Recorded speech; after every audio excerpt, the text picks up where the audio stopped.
네, 시작 기도 하겠습니다. 자, 성부와 성자와 성령의 이름으로 은총이 가득하신 마리아님 기뻐하소서. 주님께서 함께 계시니 여인 중에 복되시며 대중의 아들 예수님 또한 복되시나이다. 성모 마리아님, 이제와 저희 죽을 때 저희 죄인을 위하여 빌어주소서. 아멘. 성부와 성자와 성령의 이름으로 아멘. 네, 반갑습니다. 네, 손 한번 흔들어 볼까요? 안녕하세요. 네. 오늘 뜻밖의 이제 방문이 있어가지고 잠깐 나가서 바람도 쐬고 같이 식사도 하고 왔습니다. 이 성지에서 만난 인연이 찾아와서요. 그냥 오고 가고 대화하다가 그냥 그런 생각을 해봤어요. 만약에 여러분이 이제 뭐 이태리나 이제 그 로마 쪽에 만약에 태어나서 거기서 살았다면 그리스도교 예수님을 이해하기가 훨씬 더 쉬웠을 겁니다. 그렇죠? 네. 같은 시대를 살았던 어떤 성인들의 이야기들, 또 아름다운 성당들을 방문하면서 참 그 예술 작품에서부터 어떤 성인 유해들도 가깝게 보면서 참 신앙이 이런 분도 있었구나, 이렇게 행복한 사람들이 있었구나라는 걸 하면서 내 삶을 구체화시키기가 조금 더 용기가 났을 거고 좋았을 것 같아요. 이 생각을 왜 했냐면 이제 11월이 위령성월이에요. 그래서 이제 돌아가신 분들을 좀 기억하는 날이고 8일까지 전대사 기간이라고 해서 이제 뭐 성체 뭐 이렇게 여러 가지 조건을 맞추는 것 중에 하나가 이제 묘지 방문이 있거든요. 근데 뭐 원당동은 그래도 묘지가 가까운 편이죠. 근데 그 얘기를 하더라고요. 뭐 유럽이나 미국 같은 데는 동네 묘지들이 많잖아요. 공연 묘지들이. 그러니까 이게 이 전대사가 이제 거기 여건에 맞는 전대사구나. 거기는 뭐 일상적으로 제가 독일에 있을 때 놀랬던 게 그냥 가면 공원묘지가 있더라고요. 근데 사람들이 공원묘지에서 조깅을 하더라고. 그래서 처음에는 되게 낯선 풍경이죠. 저건 사람이야, 귀신이야, 왜 이렇게 뛰어다니지? 어떤 그런 것들을 생각하게 됐고, 여러분들이 이렇게 약간 이제 뭐가 이제 궁금하고 막 그럴 때 사실은 이제 뭐 이스라엘 성지순례라든가 이런 데 가서 여기가 예수님이 태어나신 곳이라며, 여기가 예수님이 무릎 꿇고 기도하신 겟세마니라며, 여기가 예수님 십자가에 못 박혀 돌아가신 바로 그곳이라며 이렇게 가서 보고 또 그 돌도 만져보고 예수님께서 가신 십자가의 길도 같이 걷고 한다면 훨씬 더 어떤 살아있는 신앙의 여정이 됐을 텐데 라는 생각을 했습니다. 예, 그냥 그랬다는 얘기예요. 왜 오셨냐면 이제 한국에서 이렇게 한국 성지를 도는 건데 우리는 약간 가까워도 잘 안 가지 않습니까? 근데 이제 거기는 아예 계획해서 돌면서 감탄사를 막 이렇게 참 이렇게 잘 해놨고 아름다운 성지들이 곳곳에 숨어 있거든요. 네, 그러니까 물론 제가 앞에 뭐 외국 얘기를 했지만 우리나라 역시도 마음만 먹으면 가서 몸 휴식도 좀 하면서 동시에 어떤 여러 가지 어떤 우리 순교자들의 신앙의 숨결을 느낄 수 있고 그걸 또 지켜낸 사람들의 이야기들을 접할 수 있는 충분한 여건도 있다라는 걸 알려드리면서 이제 오늘의 이야기를 시작해 볼게요. 오늘의 이야기는 제22가죠? 네, 22가 하느님 사랑입니다. 좀 기가 막히게 오늘 복음이 또 하느님을 사랑하라. 마음을, 목숨을, 힘을, 정신을 다해서 하나님을 사랑하고 이웃을 너 자신처럼 사랑해야 한다라는 이 계명이 주어졌는데, 오늘 마침 하느님 사랑을 이제 공부하게 됐죠. 예, 좀 딱딱할 수도 있는데, 하느님 사랑 얘기는 나중에 이제 성인전들을 보게 되면요, 다 하느님 사랑 얘기예요. 하느님의 사랑에 푹 빠진 사람들의 아름다운 인생에 대한 이야기들이 적혀 있으니까요. 네. 학습 목표는요, 하느님을 믿고 바라며 사랑한다. 네. 여러분, 하느님 사랑해요? 안 해요? 좀 하는 것 같아요? 사랑하고 싶어요? 네? 네. 아직도 어려운 얘기인가요, 혹시? 네. 그냥 부탁드리고 싶은 건, 그냥 나도 하느님을 좀 사랑하고 싶다. 네. 그게 그렇게 좋은 거라면, 나도 한번 시작해보고 싶다라는 마음을 좀, 그 열망이 있었으면 좋겠고요.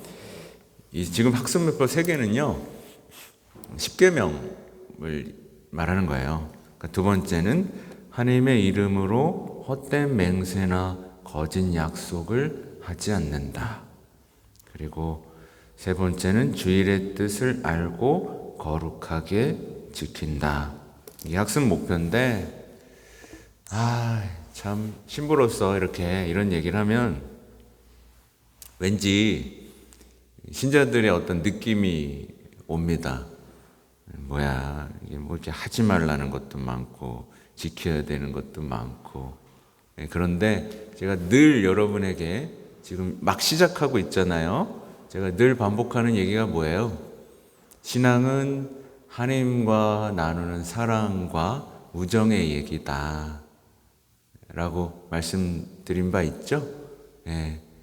그러니까 이런 어떤 이야기들을 내가 이렇게 자유롭게 사는데 뭔가를 더해야 되는 어떤 강요가 아니라 나를 자유롭게 하는, 나를 더 사랑하게 만든 어떤 분과의 약속, 또 휴식, 회복.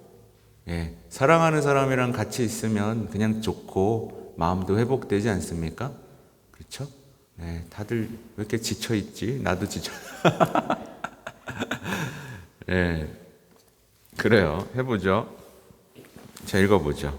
신앙이란 우리가 하느님과 그분의 계명을 믿고 받아들여서 그분을 신뢰하고 나아가 우리 자신을 온전히 그분께 맡기며 그분의 가르침을 따르고 실천하는 것입니다. 우리가 신앙을 갖기 전에는 자신이나 다른 특정한 대상을 자기 삶의 기준이나 중심으로 삼아서 살아왔을 것입니다.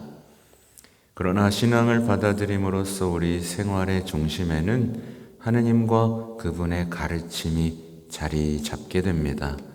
그럴 때 신앙은 우리의 내적, 외적 변화를 가져옵니다. 네. 이 마지막이 약간 하이라이트예요. 신앙은 우리를 뭔가 무게를 더 주는 게 아니라 우리도 알지 못했던 내적인 외적인 변화를 가져옵니다. 네. 여러분 얼굴 좀 볼까요? 네. 가만 보면 이게 이제 시작할 때랑 얼굴이 달라진 사람이 있나 이렇게. 네. 왜 갑자기 눈을 그래요. 제가 제 이름 검색해 보면 제 서품식 때 사진, 부제 때 찍은 사진이 하나 뜹니다. 되게 약간 날카롭고 막 뭐 이렇게 했어요. 근데 지금 보면 오랜만에 본 친구들은 얼굴이 변했다고 해요. 좀 착해 보이나요? 불쌍해 보이나? 모르겠네. 착해 보인다. 많이 나아졌다. 라는 얘기를 듣습니다. 뭐 여러분이 어떻게 생각하든. 여러분, 그게 어떤 내적인 평화죠. 네, 아무리 성형을 하고 아무리 애써 웃는다 하더라도 감출 수 없는 어떤 내면의 영혼의 상태는 얼굴로 표현될 수밖에 없거든요. 그렇죠? 제가 뭐 관상을 본다는 얘기는 아니고 얼굴, 그래서 얼이 이게 나타나는 어떤 구멍이라고 표현할 수도 있지 않습니까? 네, 그래서 아무튼 그래요. 신앙은 내적이고 외적인 변화를 가져옵니다. 우리가 일상생활에서 하느님을 얼마나 가까이 대하고 있는지 이야기해 봅시다. 하나의 예를 들어드리면요. 여러분이 뭐 이렇게 꼭 되라는 얘기는 아니고, 제가 아는 어떤 분은 예수님하고 이제 진짜 사랑에 빠져버렸어요. 그래서 곳곳에 예수님 사진을 이렇게 세워놓고, 뭘 할 때마다 예수님하고 이렇게 막 이렇게 쫑알쫑알 대화를 합니다. 특히 잘생긴 예수님을 좋아해가지고 예수님 보면 막 이렇게 이렇게 할 정도로 예수님 이렇게 가슴에 품고 예수님 얘기하는 걸 좋아하는 사람이 있어요. 여러분은 누구 좋아서 이렇게 해본 적 있으세요? 네. 여러분은 뭐 집에 무슨 사진 있어요? 결혼 사진 좀 있어요? 이렇게 아내 사진 이렇게 방에 놓고 막 이렇게 남편 사진 이렇게 해요? 네.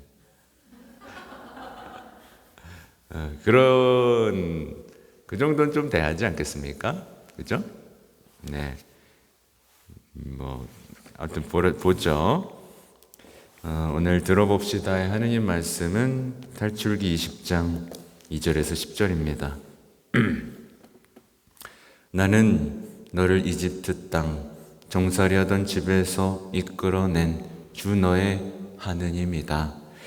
너에게는 나 말고 다른 신이 있어서는 안 된다.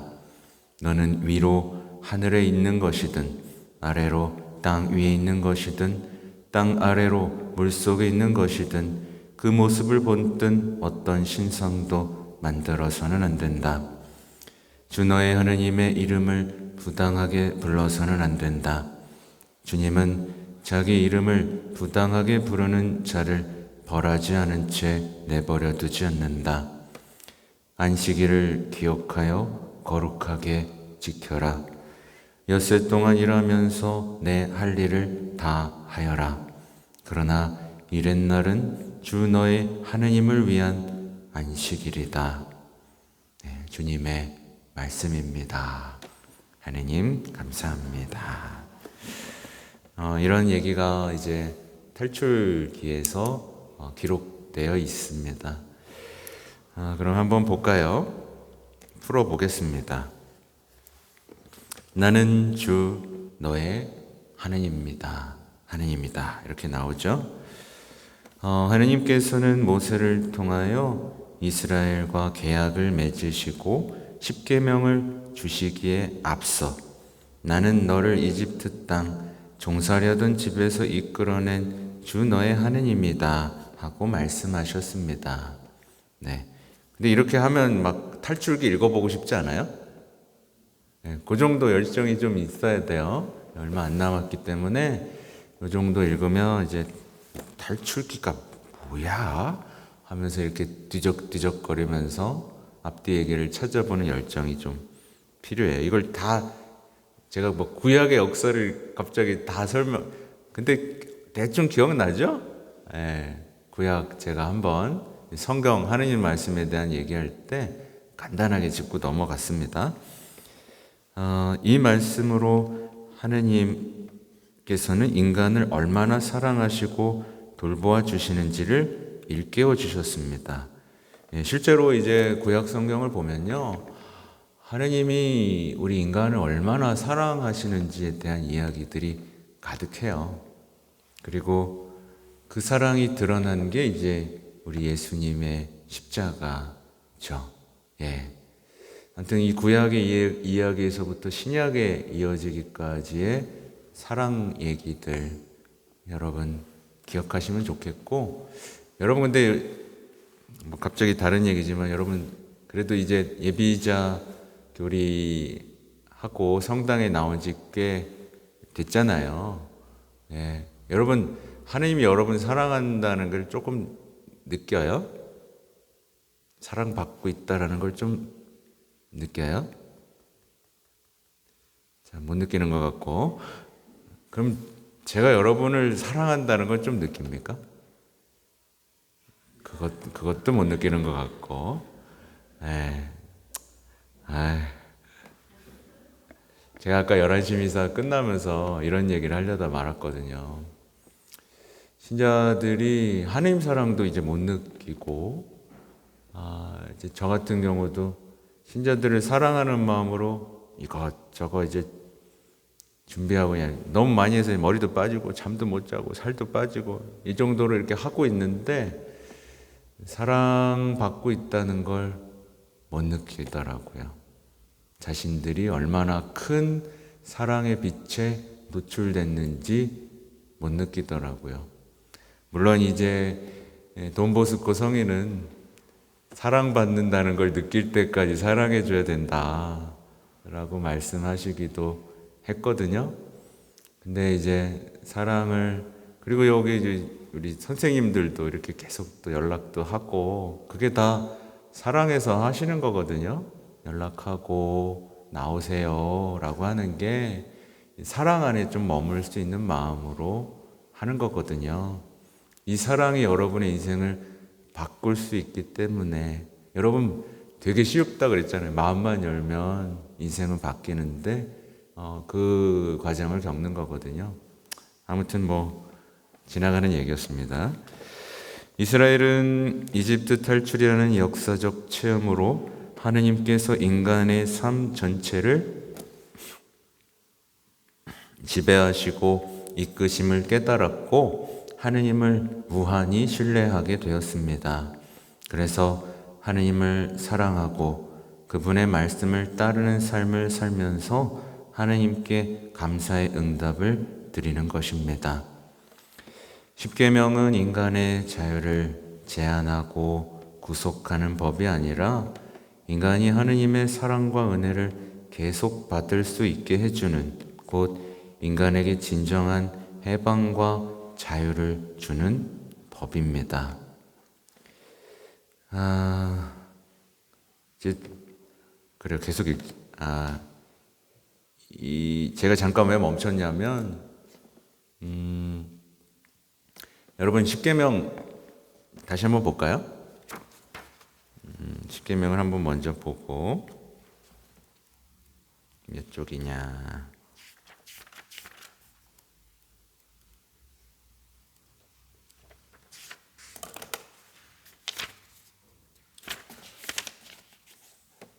네, 253쪽쯤에 있죠? 네, 한번 다시 읽어보면서 다시 돌아가 볼게요. 자, 1 하면 읽어주세요. 1, 2, 3, 4, 5, 6, 7, 8, 9, 10. 네. 여러분, 이게 제가 이제 교실에서 보통 수업하면 여기에 대한 느낌을 좀 나누는 시간을 가져요. 예. 혹시 혹시 여기 막 사람을 죽이고 싶은 사람은 없죠? 네, 막 난 간음하고 싶어 죽겠어. 네, 농담인데. 이게 아무튼 이게 우리를 지켜주는 자유의 계명이라고 이 계명을 당신 계명 나는 사랑하나이다라고 이를 때 비로소 우리가 하나님 이게 사랑하는 사람의 말씀이잖아요. 우리를 위해 목숨을 내놓은 그 하나님이 주신 말씀. 그래서 여러분 이제 나중에는요 어떻게 돼야 되냐면 계명도 사랑할 수 있어야 됩니다. 그게 이제 나중에 신약에서 이제 마테오복음에서 다 나오는 것들인데 사랑하다 못해 이 계명을 어떻게 하면 완성할 수 있을까라는 데 이를 때 우리의 신앙이 사랑 때문에 변화되는 바로 그 순간이 오거든요. 네. 그러니까 우리는 보통 이 십계명을 이런 뜻이군. 이렇게 하면 나한테 뭐가 좋다니까 한번 지켜보지. 이 수준에 머무는 게 아니라 계명을 사랑하나이다 라고 고백할 수 있는 데까지도 이룰 수 있다는 거, 네, 전제를 깔고 가보겠습니다. 계속 실제로 시나이 산의 계약으로 이스라엘이 접한 것은 율법 자체가 아니라 바로 하느님이었습니다. 이 계약으로 이스라엘은 하느님의 백성이 되었고 주 하느님께서는 이스라엘의 유일한 하느님이 되셨습니다. 모세는 이스라엘 백성에게 주 너의 하느님을 사랑하며 그분의 길을 따라 걷고 그분의 계명과 규정과 법규들을 지키면 너희가 살고 번성할 것이다 하고 말하였습니다. 이렇게 십계명을 지킨다는 것은 하느님의 백성으로 사는 것이고 약속된 생명과 자유를 누리는 것입니다. 예수님께서는 십계명이 제시하는 하느님에 대한 우리의 의무를 이렇게 요약해 주셨습니다. 내 마음을 다하고 내 목숨을 다하고 내 정신을 다하여 주 너의 하느님을 사랑해야 한다. 하나님께서는 세상과 인간을 너무나 사랑하신 나머지 당신의 외아드님까지 우리에게 주셨습니다. 우리가 하나님을 사랑한 때문이 아니라 하나님께서 먼저 우리를 사랑하셔서 우리를 당신의 사랑 안에 머물게 하십니다. 하나님은 사랑이십니다. 그래서 십계명 전체를 하나님 사랑과 인간 사랑을 아우르는 사랑의 계명이라고 할 수 있습니다. 십계명의 앞 세 계명은 인간이 하나님께 드려야 할 사랑의 응답입니다. 예, 이거예요. 그래서 제가 아까 매주 그러니까 제가 성지에서 만났다 그랬잖아요. 그래서 제가 얼마 전에 메주고리에를 다녀왔습니다. 사실 거기 가면은 다들 하나님 사랑을 노래해요. 하나님에 대한 사랑을 노래하고 기쁨으로 이제 어떤 변화되는 모습들을 보여서 거기 있으면 기도 안 하는 사람이 오히려 이상한 사람이 되고 묵주기도 안 하거나 그러니까 하나님에 대한 사랑을 이야기하지 않는 사람이 오히려 이상한 사람이 되는 곳이에요. 그래서 여러분도 한번 가보고 싶죠? 네. 오늘 다들 너무 그래요. 이제 한 분이신 하느님을 흠숭하여라. 이게 나올 겁니다. 사실 오늘 미사 벌써 참석하신 분 있나요? 없나? 미사 벌써 하셨죠? 네. 여러분이 오늘 이게 배우는 게 어떤지 모르겠어요. 오늘 배우는 게 사실 우리는 이따가 강론 때 이제 원래 얘기 안 하려고 그랬는데 강론 때 얘기할 게 뭐였냐면 이런 얘기들이 사실은 우리 시대 사람들에게는 이게 막 와닿지 않습니다. 예, 아니 하나님을 사랑하라고? 뭐 한 분이신 하나님을 흠숭하라고? 뭐야?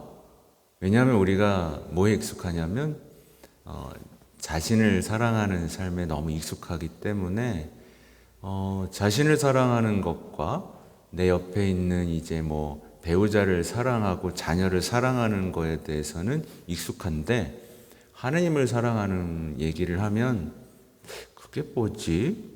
라는 생각을 하게 돼요. 근데 그게 너무나 당연한 겁니다. 당연한 건데 제가 처음 말씀드린 대로 그래? 하나님을 사랑하는 게 첫째 계명이야? 그럼 나도 하나님을 사랑할 수 있을까라는 이 생각들은 계속 유지하셔야 돼요. 아셨죠? 네, 아무튼 계속 갑니다. 10계명의 첫째 계명은 하느님만을 믿고 바라고 모든 것보다 하느님을 사랑할 것을 요구합니다. 이것은 향주덕으로 하느님을 섬기는 것입니다. 우리는 믿음으로 의심과 불신을 물리치고 신앙을 성장시키며 지킵니다. 우리는 하나님께서 약속하신 영원한 생명, 그 구원의 약속이 이루어지리라 희망합니다. 그래서 절망하지 않고 자만하지 않습니다. 하나님께서 우리를 얼마나 사랑하시는지 깨닫고 그 사랑으로 하나님과 이웃을 사랑합니다. 따라서 무관심과 미움은 주님의 사랑을 저버리는 것입니다.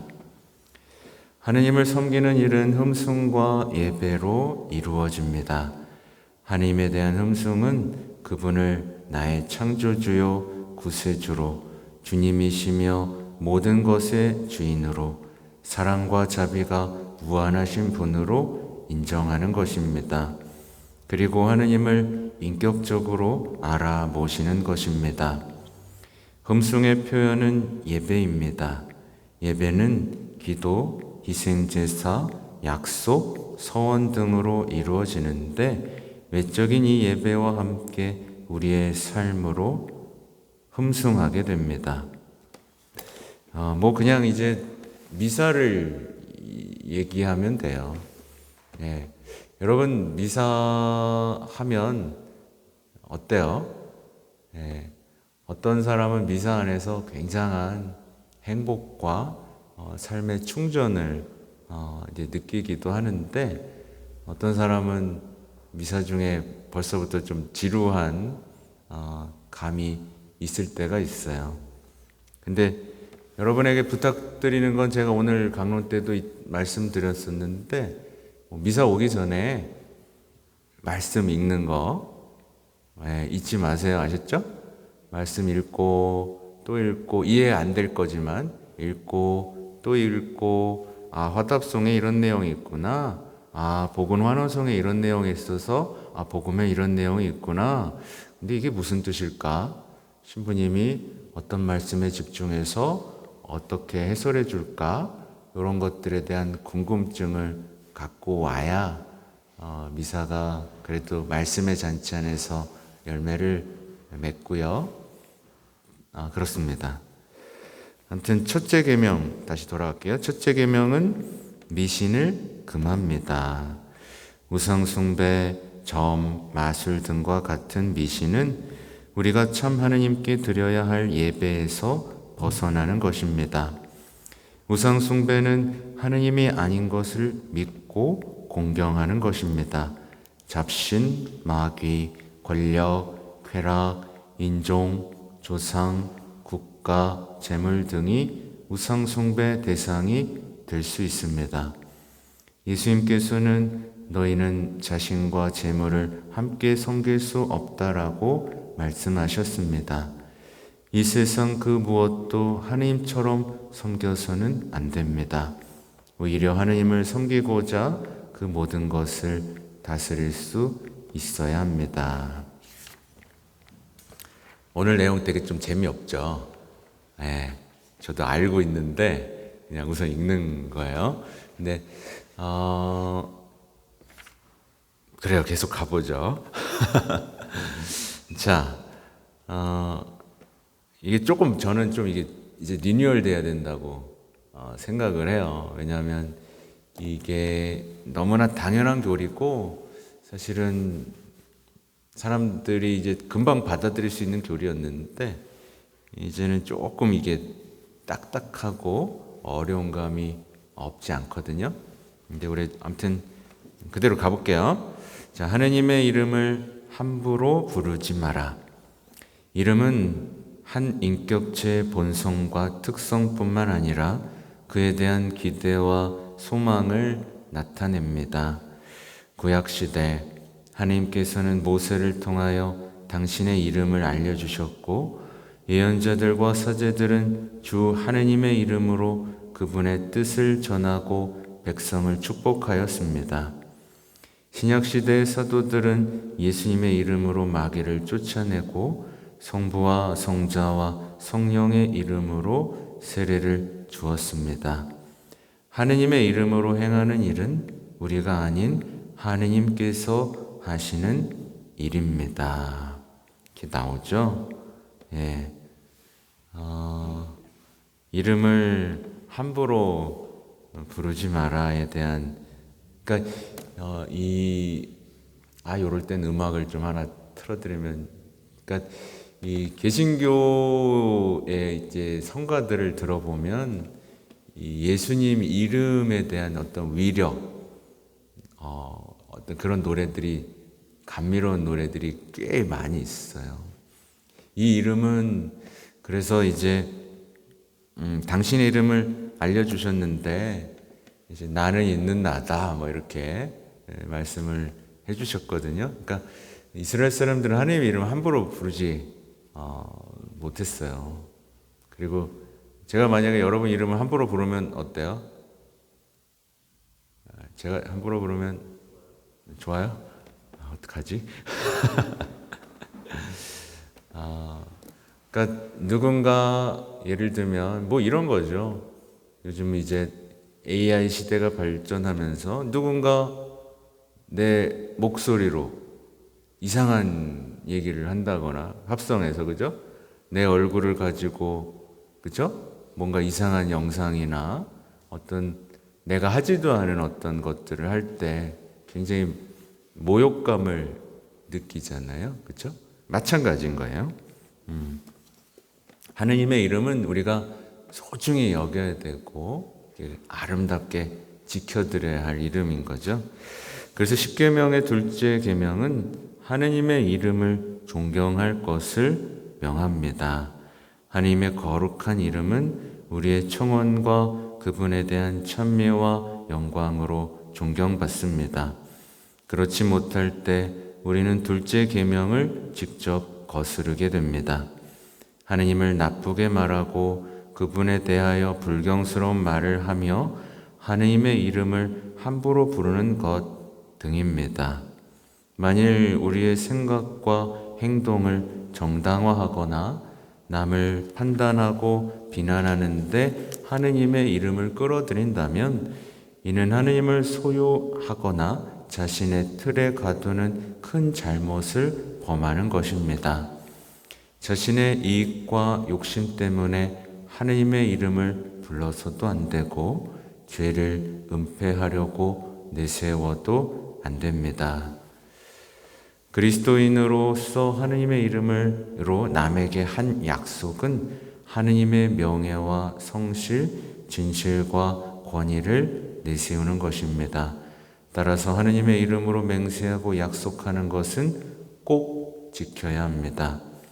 하느님의 이름으로 지킬 생각이 없는 약속을 하거나 맹세를 하고 그 약속을 지키지 않는다면 거짓 맹세를 하는 것입니다. 거짓 맹세는 진리 자체이신 하느님을 거짓 증인으로 내세우는 것이므로 충실하신 하느님을 거스르는 큰 잘못입니다. 우리는 성부와 성자와 성령의 이름으로 아멘 하면서 긋는 십자성호로서 기도와 활동을 시작하고 끝마칩니다. 삼위일체 하느님의 이름으로 바치는 십자성호는 온갖 유혹과 어려움에서 우리를 굳세게 해 줍니다. 여기까지 나오죠. 하여튼 제가 아까 말한 것처럼 약간 지루하죠. 지루한데 이제 이게 그냥 이제 학교 다닐 때 뭐 개론 있잖아요. 개론. 네. 지긋지긋하죠. 네. 그거라고 생각하시면 좀 적절한 표현은 아닌데 이제 이 십계명에 대한 이런 기본적인 이해를 한 다음에 나중에 이제 여기에 조금 더 이제 재밌는 우리가 지혜들을 배울 수 있는 기회가 와요. 하나는 이제 예를 들면 이제 고해성사를 할 때 십계명으로 나의 죄를 이제 돌아보는데 이 십계명을 통해서 생각해 볼 수 있는 죄는 우리가 생각보다 되게 많습니다. 그래서 그것들을 강의로 풀면서 내가 이렇게 살았는데 이게 죄였구나라는 걸 알고 이렇게 대응할 수 있는 나름 또 유익한 시간들을 이제 십계명에서 파생해서 강의로 할 수 있고요. 또 하나는 이 십계명이 왜 자유의 계명이고 모기가 왔어요. 왜 자유의 계명이고 이것이 나를 살게 하는 계명인가에 대해서 이거를 생각해 보면서 이거 그래서 지켜야 되는구나. 그러니까 인간적으로 지키기 귀찮을 때가 있지 않습니까? 특히 이제 볼 주일 계명 같은 경우는요. 주일에 좀 놀러 갈 수도 있지 이렇게 생각할 수도 있는데 왜 주일을 지키면 나한테 이로운가에 대한 어떤 강의도 이만큼 또 있어요. 그러니까 계명 하나하나 지금 기본 개론을 배우고 있지만 나중에는 이게 내 삶에 얼마나 유익할 수 있는가에 대한 시간도 생길 것이고요. 내가 생각하지 못했던 이런 것들까지도 죄였구나라는 시간을 이제 가지게 될 것이다. 지금은 좀 지루하다. 이거를 알고 가볼게요. 이제 주일을 거룩히 지내라. 오늘은 좀 간단하죠? 십계명의 셋째 계명은 자칫 주일 미사를 참석하라는 말씀으로만 알아들을 수 있습니다.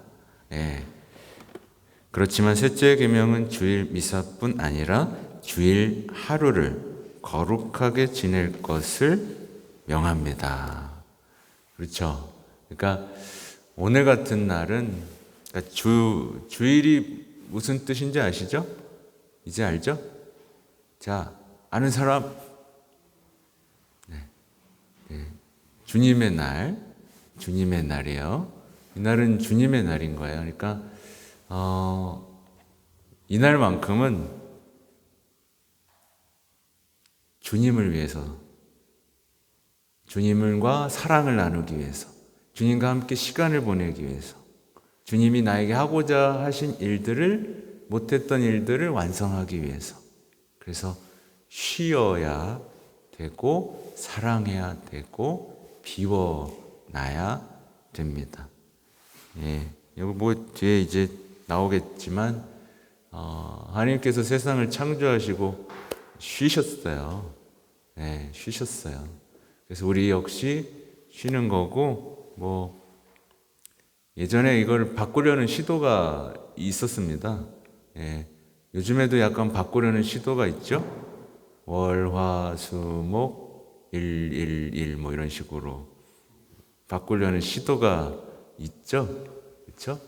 이런 시도들은 사실 좋아 보이지만 역사 속에서 이런 시도들은 항상 어떤 큰 어려움들을, 왜냐하면 이게 질서거든요. 마치 남자와 여자가 이제 어떤 사랑하는 것들이 질서이고 어떤 이런 생물학적인 것들을 바꿀 때 그러니까 우리가 이제 자연 질서를 우리가 파괴했을 때 재앙은 상상도 못하지 않습니까? 그죠?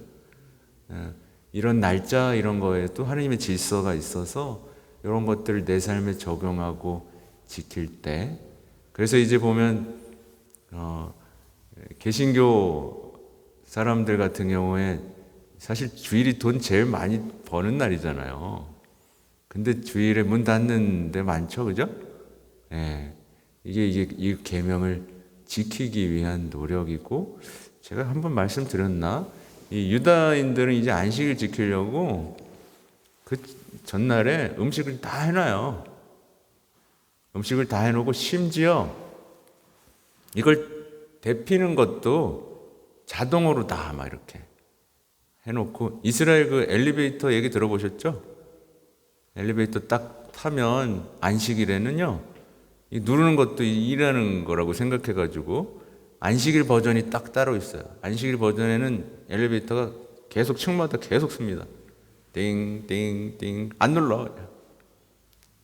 그리고 제가 이스라엘 갔을 때 이제 이스라엘 유다인 옆집에 사는 한국 자매님의 얘기를 들은 적이 있는데, 이제 부르더래요.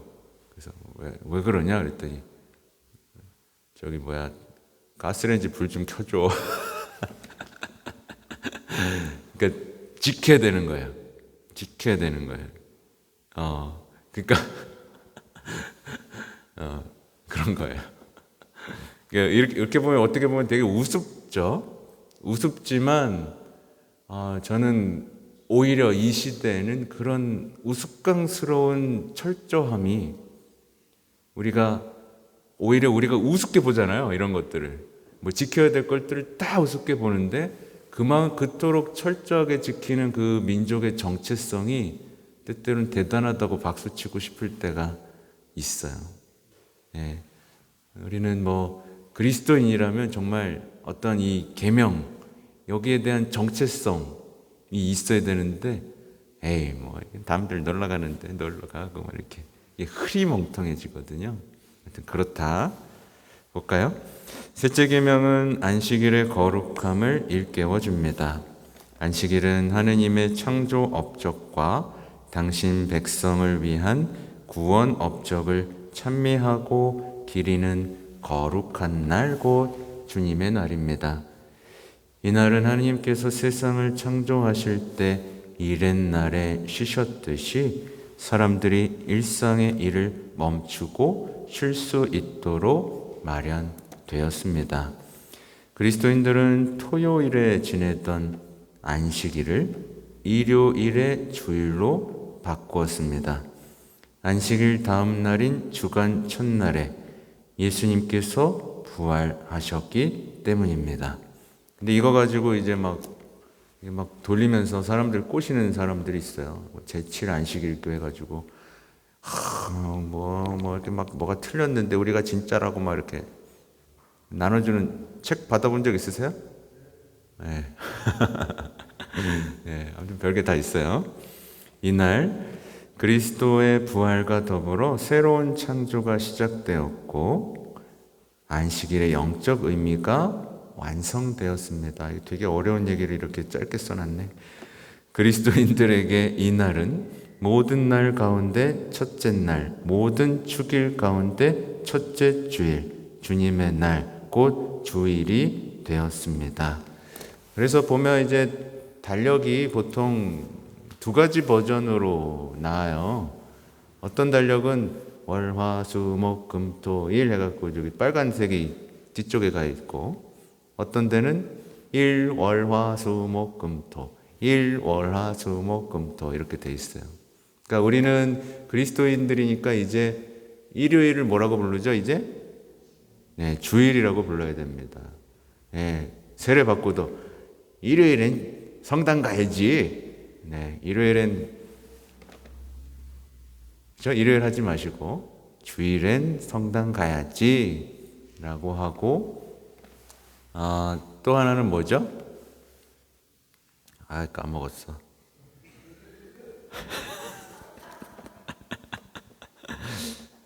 무슨 얘기하다 말았어. 내가 일요일 얘기하다가 짜파게티가 생각나갖고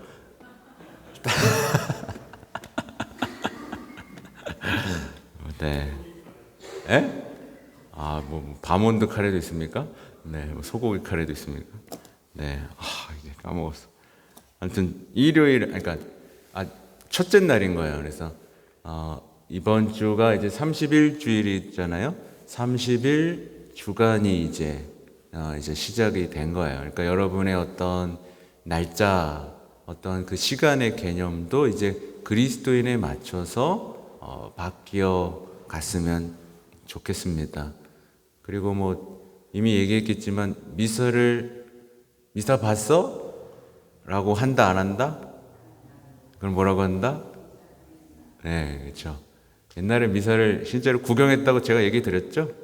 예, 미사를 신부가 뒤돌아서 원래 뒤에가 제대가 있어가지고 이제 뭐 약현이나 뭐 명동 이런 데 가면 뒤에 제대가 있잖아요. 뒤돌아가가지고 라틴어로 혼자 막 그러면 복사가 옆에서 막 받아주고 그러면 뒤에서 구경했어요.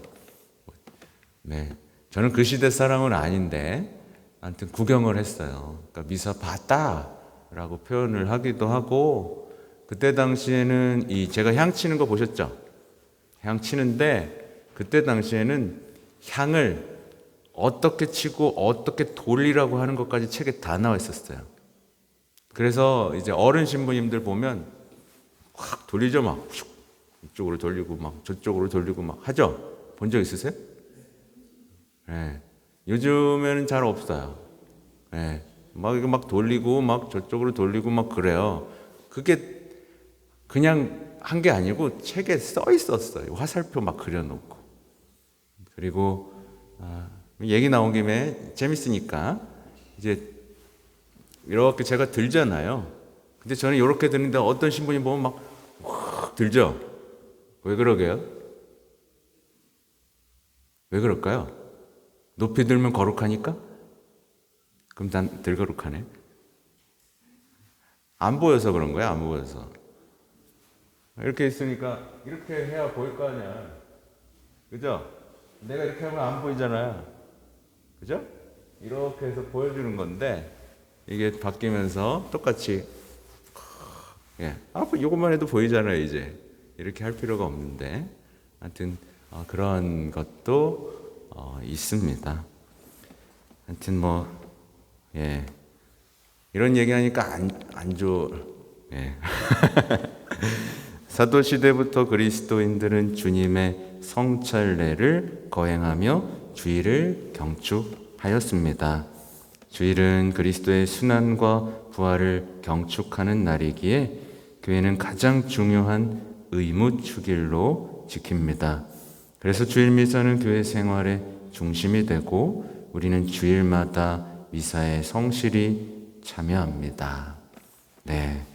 그래서 웬만하면 이제 예비자들 이제 공부를 시작할 때 예비자 그리는 사실 주일에 보통 해요. 전통적으로도 주일에 제가 한번 설명드렸죠? 네, 미사 중간에 나가서 교리 받고 그랬었다고. 네. 근데 가끔 이제 세례 받고 싶어요라고 찾아오시는 분들이 있는데 근데 전 주일은 못 나와요. 그런 분들이 있으면 되게 좀 마음이 그렇습니다. 어떨 때는 이거 어떡하지? 전 주일은 못 나와요. 그런데 세례는 받고 싶어요. 여러분 어떻게 할 것 같아요? 여러분이 신부면 어떻게 할 것 같아요? 네. 아무튼 이제 대화를 나눠보고 보통 그런 얘기를 해요. 보통은 바꿀 수 있는 상황들이 생깁니다. 그래서 그 열망들을 어떤 시험하는 시간들이 조금 필요하기도 해요. 주일에 나올 수 있도록 삶을 바꾸는 어떤 그 도전 속에서 나도 신앙인으로서 살고 싶다라는 어떤 열의를 보일 때 할 때가 가장 아름다운 건데 그대로 이제 세례를 받게 되면 어떻게 되죠? 이제 냉담자로 남게 되죠. 그런 요즘에 그렇습니다. 주일은 휴식에 실제로 내가 그랬다. 실제로 제가 다 공부를 거의 마칠 때쯤이었는데 신부님 저 이제 주일에 못 나오게 됐어요. 저 취직했어요. 그러는 거야. 갑자기. 그래서 얼마나 가슴이 한참 얘기를 했던 기억이 납니다. 예. 근데 이제 여러분은 지금 이제 주일에 나오고 있지만 앞으로 이제 뭐 노년이 되기도 하고 때때로 돈을 벌어야 되는 상황들이 오기도 할 거예요. 네. 근데 저는 그런 제안을 해봐요. 주님께 이제 말씀을 드리는 거죠. 주님, 저는 주의를 지키고 싶습니다. 주의를 지키면서 일을 하고, 네, 살고 싶습니다. 어떤 그런 지향 속에서 기도하고 또 알아보고 할 때 분명히 길을 열어주신다고 저는 생각해요. 그런 분들도 많이 봤고요.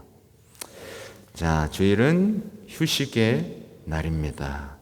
네. 주일, 저도 휴식의 날이고 싶을 때가 굉장히 많이 있습니다. 우리의 삶이 노동과 휴식으로 이어지고 있듯이 주일에는 충분한 휴식과 여가를 즐겨야 합니다. 그러나 주일 미사, 자선의 실천, 적당한 휴식에 방해되는 일이나 활동은 삼가야 합니다. 주일은 전통적으로 어려운 이웃을 위해 봉사하는데 바쳐져 왔습니다. 또한 주일은 가족과 친지들과 함께하는 시간을 갖고 서로 보살피는 때입니다.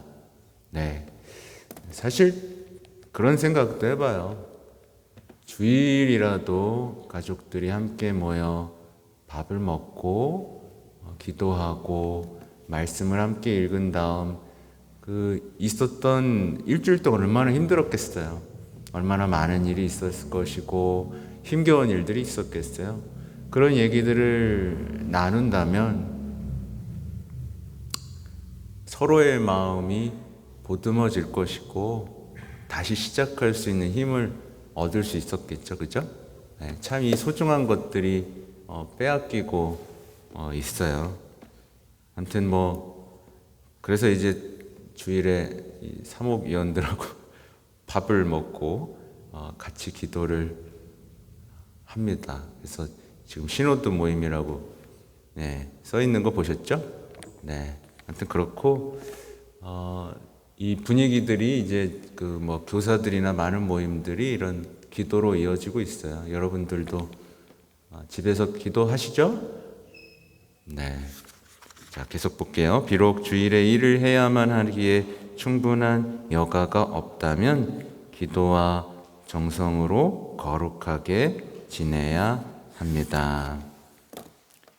제가 이 얘기는 계속 반복할 건데 정말 주일에 부득이하게 못 나올 수 있는 상황이 생겨요. 사람이 살다 보면요. 아프기도 하고 갑작스러운 출장을 갔는데 거기 성전이 없다거나 어떤 그런 어려움들을 겪을 때가 있습니다. 근데 우선은 최대한 주일의 의무를 지키는 게 첫 번째지만 정말 어쩔 수 없을 때, 정말 부득이한 상황일 때는 이제 주교회에서 어떻게 하라고 했냐면 그날의 독서와 복음을 읽고 묵상하고 어떤 봉헌된 시간만큼의 어떤 기도, 묵주 기도를 한다거나 또 원래는 이제 봉헌금도 내도록 하잖아요. 그런 것들을 잘 챙겨서 그 의무를 다음 주로 이렇게 미루는 것, 이것에 대해서 허용을 했어요. 이걸 이제 남용하면 안 되죠. 남용하면 안 되죠. 아무튼 그렇고요. 정리해 볼게요.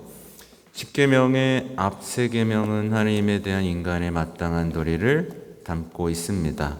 곧 하느님만 믿고 바라고 사랑하며 하느님의 이름을 헛되이 부르지 않고 하느님의 날인 안식일을 거룩히 지내야 한다는 것입니다. 유다인들은 안식일을 토요일에 지냈으나 그리스도인들은 안식일 다음 날인 일요일에 주일을 거룩히 지냅니다. 그리스도의 부활로 새로운 창조가 시작됨을 일깨우는 주일은 안식일의 의미를 완성하고 하나님 안에서 누릴 영원한 안식을 예고합니다. 그래서 다짐한다는 건 이제 주일 미사 잘 나오자는 얘기입니다. 멍해가 아니라 응답이다. 그래서 제가 가끔 고해성사 하러 이제 주일 어겼어요 라고 들어오시는 분들하고 가끔 이제 대화를 해요. 근데 이제 그런 거죠. 여러분하고 약속했잖아요. 그죠? 예수님은 항상 이 자리에서 여러분을 기다리고 계시는 거예요. 주일마다. 얘가 오겠지. 근데 안 와도 계속 기다리시는 거예요. 어떤 그런 주일 빠졌습니다 라고 끝내는 게 아니라 어떤 내가 사랑에 응답하지 않고 어떤 다른 것들에 사랑에 빠졌고 다른 것을 더 중요하게 생각했고 이런 것들에 대한 반성들이 나중에 구회 때 이루어지면 좋겠어요. 알아야 될 것들은 이제 단식제와 금육제인데요. 교회법에서 단식과 금육을 의무로 규정한 것은 신자들이 예수 그리스도를 본받아 희생과 극기를 신천하고 단식과 금육으로 아낀 것을 가난한 이웃과 나누도록 하는데 그 뜻이 있습니다. 단식은 사순 시기가 시작되는 제의 수요일과 주님 순환 성금요일에 한 끼만 충분한 식사를 하고 어떤 분은 그래서 배 터지게 먹더라고요. 한 끼는 간단한 요기 정도만 하며 한 끼는 완전히 굶는 것입니다. 써 있죠? 단식은 만 18세부터 60세까지 지켜야 하는데 임산부나 노약자, 병자, 중노동자, 특별한 행사나 축제 때문에 허락을 받은 사람은 지키지 않아도 됩니다. 이제 의무예요, 여러분. 단식. 아까 말씀드린 것처럼 배 터지게 먹고 이제 단식해야지 이런 거 하지 마시고 그 단식의 의미들을 완성하는 거에 대한 가르침은 더 있어요. 이 정도에서 마치고요. 금욕은 대축일이 아닌 모든 금요일과 제수요일에 고기를 먹지 않는 것입니다. 금요일에는 고기를 먹지 않습니다. 근데 어떤 분들이, 어떤 할머니가 이렇게 물어보는 거예요. 근데 소고기 다시다도 쓰면 안 되나? 이런 진짜 물어봐요. 그런 것도 물어볼 때도 있고, 오늘 그럼 금요일이니까 우리 횟집을 갑시다. 난 좀 그냥 좀 그렇죠? 이 금요, 고기가 맛있잖아요, 그죠? 그러니까 좀 이렇게 어떤 그 의미를 완성한다면 맛있는 것만 챙겨 먹던 것을 멈추고 그 하루만큼은 소박하게 고기 없이 먹는 것으로 어떤 그 절제를 또 희생을 이런 것들을 완성한다고 봐야 됩니다. 오늘은 고기가 없으니까 콩고기로 아주 맛있게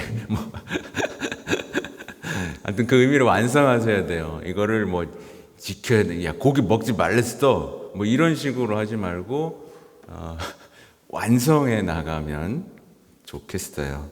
금욕은 14세부터 죽을 때까지 지켜야 한다고 합니다. 그렇지만 단식과 금욕의 정신을 알고 그렇게 절약한 것을 가난한 사람들을 위한 자선 사업에 쓰고자 하는 자세를 잃지 말아야 합니다. 항상 연결돼 있어요. 우리는 이게 하나님 사랑 때문에 단식을 하고요. 그러니까 하나님 사랑 때문에 금욕을 하고 그것을 통해서 이웃 사랑. 내가 고기를 못 먹었으니까 누군가 또 고기 먹게 해주고 이런 걸로 이어져야 돼요. 이게 이어지는 거. 이 이어지는 게 우리의 신앙생활의 여정이에요. 여러분 많이 알고 많이 배우지 못해도 돼요. 다만 여러분에게 오늘 꼭 부탁하고 싶은 건 하나님을 좀 사랑하는 것. 복음 이따 미사 때도 말씀드리겠지만 하나님을 사랑하는 것 위에 뭘 자꾸 두면 안 돼요. 하나님을 이용하게 돼요. 이용해 먹고 내 이기적인 욕망을 채우는 도구로 하나님을 쓰는 불상사가 벌어지게 되고 그냥 오로지 나의 행복만을 위해서 세례도 받고 그럴 수도 있어요. 그렇게 시작할 수는 있어요. 근데 세례 받을 때는 적어도 그 순간만큼은, 그 앞뒤로 한 달만큼은 저는 저보다 당신을 사랑하고 싶고 당신에 대한 사랑으로 내 곁에 있는 이들을 사랑할 힘을 얻고 싶습니다. 이게 저의 인생에서 가장 중요한 첫째 계명이고 내 인생을 바꾸고 내 내면을 바꾸고 내 외적 자세를 바꿀 것임을 믿습니다. 이런 삶을 희망합니다. 그리고 이 사랑이 결국 마지막 날 그토록 사랑하는 당신을 뵐 것임을 희망합니다. 어떤 이 뜨거운 게 있어야 돼요. 오늘 얘기는 좀 재미없는 부분도 있지만 재미없게 가장 중요한 부분이었다는 거, 하나님 사랑이라는 거 반드시 기억하시고 덧붙여 끝내면 하나님 사랑하면 여러분 절대 손해 안 봅니다. 네, 절 보세요. 볼 게 없죠. 하나님을 사랑하면 절대 하나님이 여러분이 하나님께 드린 거, 다 기억하십니다. 하나님을 사랑하고 시간, 심지어 내 자유, 내 의지, 모든 것까지도 드릴 수 있어요. 그건 반드시 기억하고 100배로, 1000배로 갚아주신다는 이 사랑에 대한 신뢰를 키워가시는 11월이 되시면 좋겠습니다. 자, 성부와 성자와 성령의 이름으로 아멘. 영광이 성부와 성자와 성령께, 성부와 성자와 성령의 이름으로 아멘. 네, 감사합니다.